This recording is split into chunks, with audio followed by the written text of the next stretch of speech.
आज IAS success story में हम बात करने जा रहे हैं ऐसे ही एक आईएएस ऑफिसर रमेश घोल के बारे में जिन्होंने अपनी मुश्किलों को पीछे छोड़ कड़ी मेहनत की और सफलता हासिल कर लिया।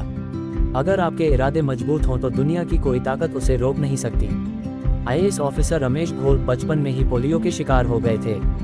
रमेश जब छोटे थे तब उनके बाएं पैर में पोलियो हो गया था और उनके घर में आर्थिक तंगी होने के वजह से उन्हें अपने मां के साथ सड़कों पर चूड़ियां बेचनी पड़ती थी।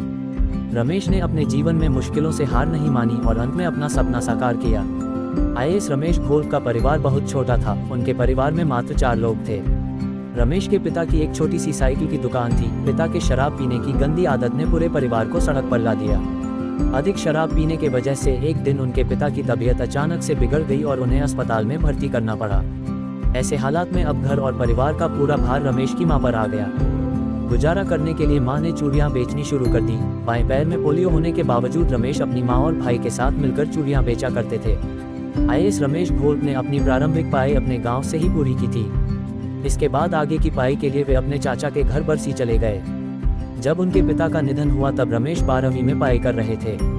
पिता के निधन की खबर मिलने के बाद रमेश का घर पहुंचना बेहद जरूरी था। चाचा के घर से अपने घर तक का किराया मात्र 7 रुपये ही लगता था और रमेश विकलांग थे तो उनके लिए मात्र 2 रुपये का किराया था। लेकिन आर्थिक स्थिति इतनी बुरी थी कि उनके पास किराया देने के लिए 2 रुपये तक नहीं थे। 12वीं की पढ़ाई पूरी करने के बाद घर की जिम्मेदारी में हाथ बटाने के लिए एक डिप्लोमा किया और गांव में ही शिक्षक के तौर पर पढ़ाना शुरू कर दिया। पढ़ाने के साथ साथ उन्होंने बीए की डिग्री भी पूरी कर ली। यूपीएससी की तैयारी करने के लिए रमेश